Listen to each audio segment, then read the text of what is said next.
Police ngawe mukimanyi n'okukyankalanya muganda wange program erinti oluva ku muzikiti kyakiriwo tuyita tula oba kiwulira abasirikale batwise lwaki twafiidwa kirinyakunyaku mutuleke twafiidwa mutuleke temututegeera abanga mutuleke embeera bweti bweri ku muzikiti etula muganda wange sharinga live police naye mukimanyi n'okutantaganya emirembe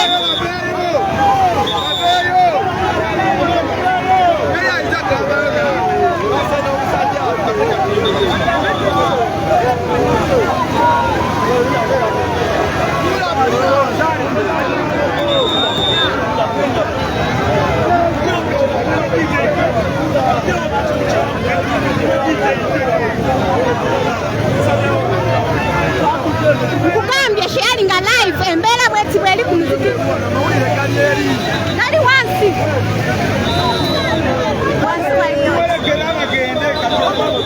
wanje tata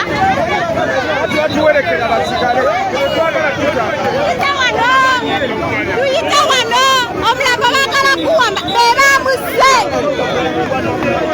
basa mulamba ate bagala namuwamba tetugenda kikkiriza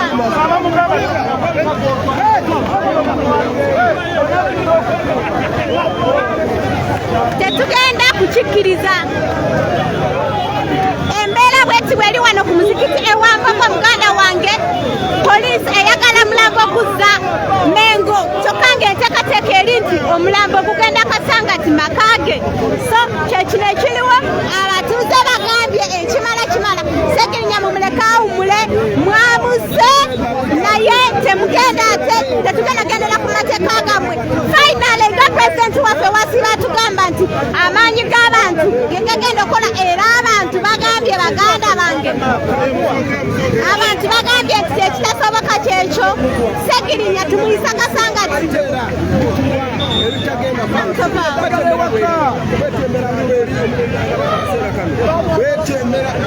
embeera bweti bweri polisi ngawe mugimanyi n'okukyankalanya polisi eyagala segirinya bamuse tukikkiriza kale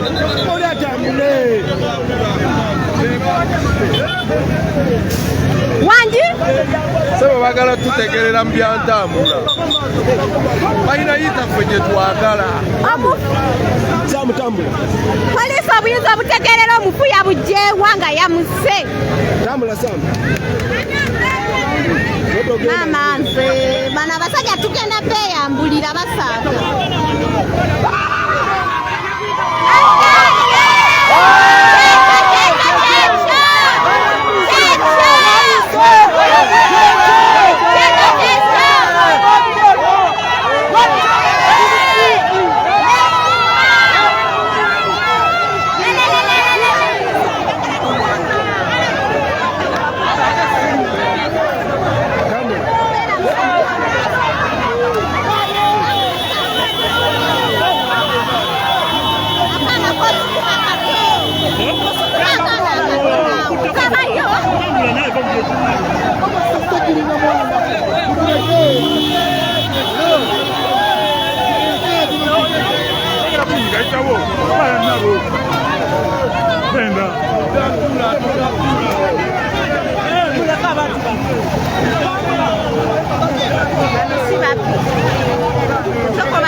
Ntino samtambula mkwano bagenda tuyita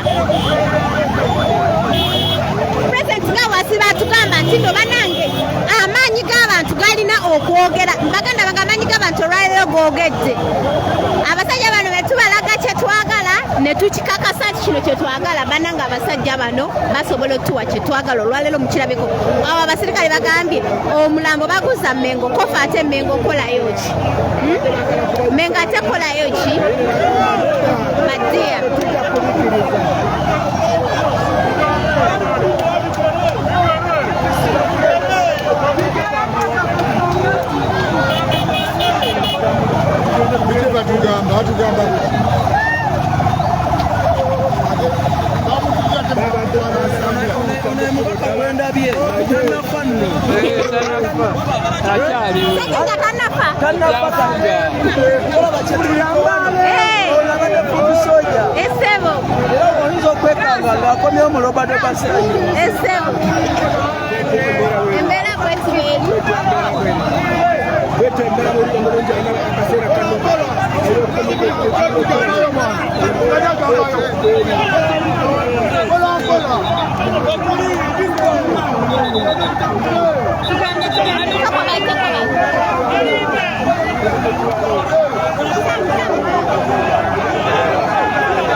ono sagirinya bagenda muwulira sagirinya webale kulemera ku mwana sagirinya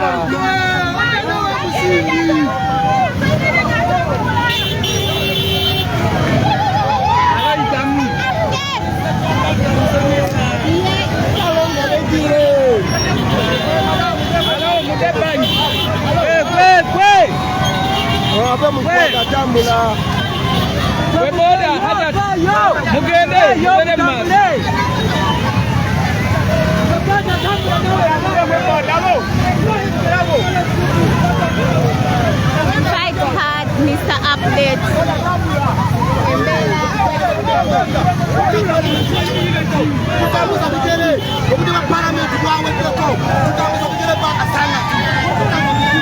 Embera bweti bweri wanoku ikawempe twelekera kasanga mututawula tujabajako omulambo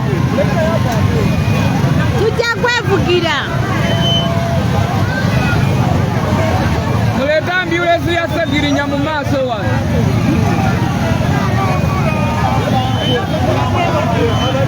okolo Gaza muleta ambulance ya Sagirinya mu maaso wano Hello Dumba people power Dumba people power people power people power Hello people power Embera bweti bweri muganda wange people power hey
tugendera kubigere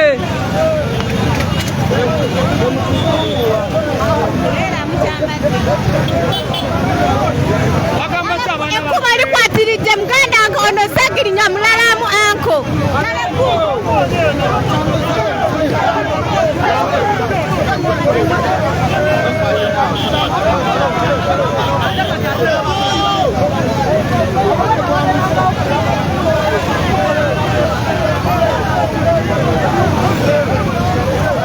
Bora tambula bosi. Tambula kwe. Tambula. Acha pasulayo. Eri wali eji. Bora fire kwa hivi ni kazi kupiti. Tambula.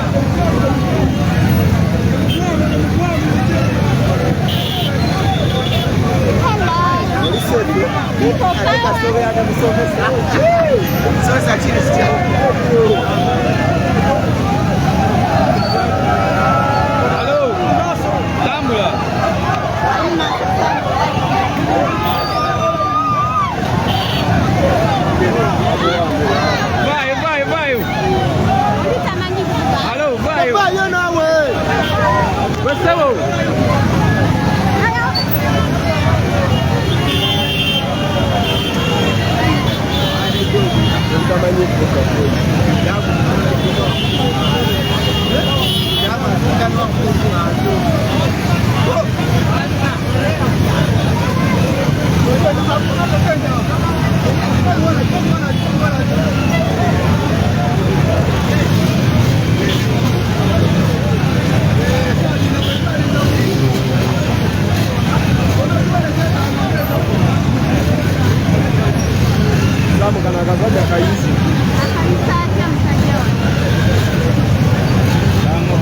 Wali mu maaso nani kwenye yita nata nenda mujja kutofaayo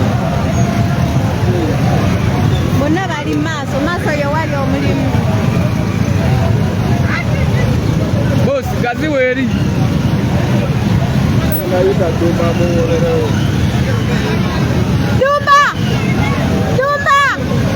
oleke nenda mujja we bosi tuvire tukole yangu Dumba yangu oyo muchewo yawo kugamba byekugamba nosiri wala ekiri maaso kyekinyumako iwange nemabega teri waka otosobola mbuga bbaayo vayo sefa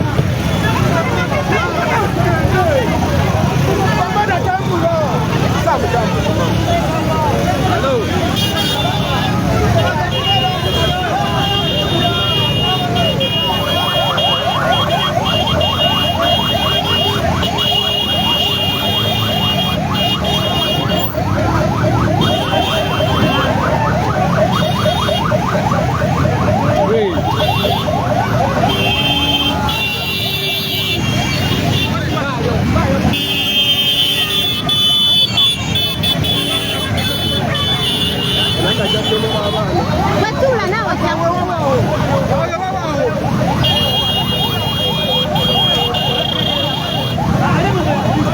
alo muveyo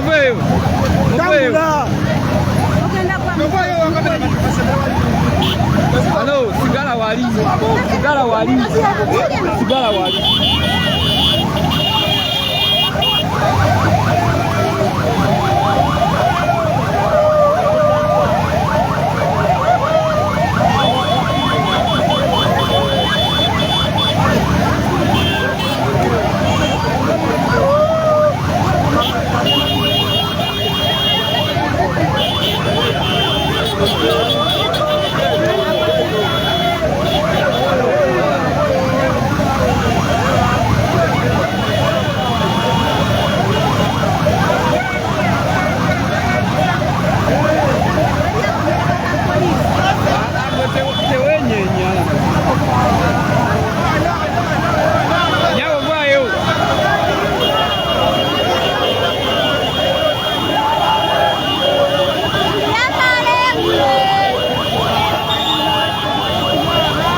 mukafaayo. Lwaki weetekambitire mutaka? Kale mabega ssebo. Dako wali bakuyitako. Jangu gaaza.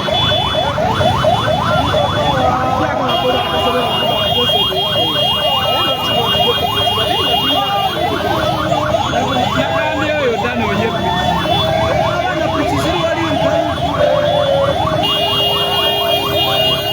njakusuula mu mwala eri.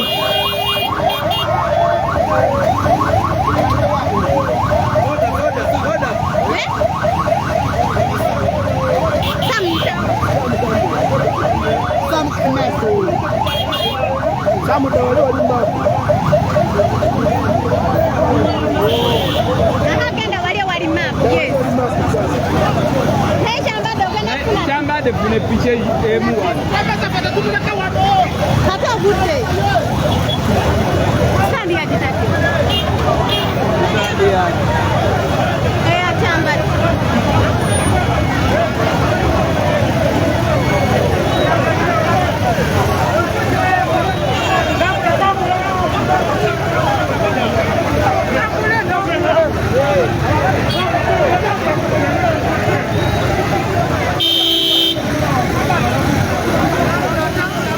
Genda wali maapu sana. Wali maapu.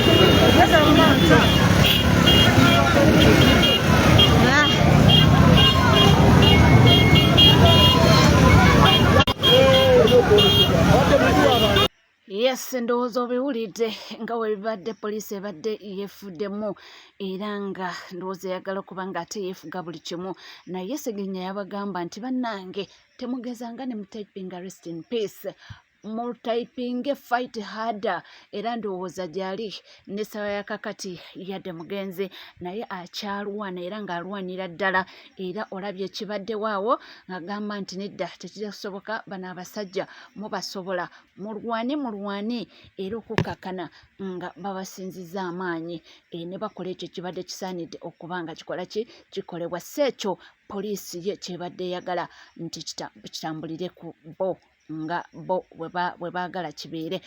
Yes, nga tukyeyongerayo munnange tukyali ku mukulu omwagala w'abangi Honorable Ssewanyana Muhammad yatuvudde ku maaso era nga tweyongera okuba nga tukuweereza ebitambula era ebigenda mu maaso. Munnange olunaku olwaleero abaddeko omubiri gwe gutwalibwa wali mu palamenti y'eggwanga. Mu bintu ebyogeddwa ebibadde bingi sobola kubiddiŋŋana naye kyensobola okuba nga sibuusa maaso mwe mubadde sipiika wa palamenti agambye nti ajja kuba ng'aweerera omwana Nagirinya era nti kannamala P7 wepo ayagala mutuwala. Jjukira yazimba amasomero eri ebwabwe Bukedeya, ajja kuba ng'amusitula amutwale Bukedeya amusomese paka wanaabanga amaze okusoma kwe. Ndabye minisita mukulu Dr. Chris Balyomunsi naye agambye nti yategeerako nti omukulu Honorable Ssewanyana Muhammad yali alina omukyala ow'ekanungu. Omukyala oyo ndowooza mwamulabako ku luli ng'akaaba, yali alina omukyala ow'ekanungu n'agamba nti simanyi oba mukyala oyo amwinamu omwana naye waaba nga waali nange nja kukwata ku mwana oyo musomese muweererere paka wanaaba nga amaze okusoma. Mawulire malungi bambi kansooke nkutwale kano tulabe ku ebyo. The Honorable Ssewanyana had a wife from my constituency. I am not very sure of the children the wife has, but I also, as a member of parliament for Chinchills East, take up one of the children. Thank you. Support the child for his or her education. Thank you. I thank you very much. May his soul rest in eternal peace. Ssewanyana fight hard. Tukyeyongerayo n'amawulire ag'enjawulo munnange era tulabye omukulu Honorable Ssewanyana ono nagombeddwamu obwala naye Mukama yamanyi ekituufu kyekiriwa naye bambi agezezzaako okubanga ayogera weewaawo yamenyese nnyo omutima naye ndowooza n'ebigambo by'abantu bambi bamwogerera bimumazeemu nnyo naye hakungubagidde munywanyi we era munne nga we baali mukomera. But again cry to this government that today Honorable Ssewanyana is lying there. Everyone knows that the government cannot go away from this because the Honorable if he had got that medical attention earlier, even government wouldn't have spent 900 million. It would be him to facilitate his own medication, and he would be alive today. But because of that and such politics that we have in this country, that is why that gentleman is lying there. If you look at his children, they are too young to lose a father who was very courageous, who has gone through hell to have something on table for his children and the mother. Madam Speaker, it should come from all voices of courage, whatsoever the party you belong to call for better leadership of this country in a united way. Honorable Ssewanyana, we shared so much, we talked so much in person. I know that you went to God an unsatisfied man because it wasn't your time to go.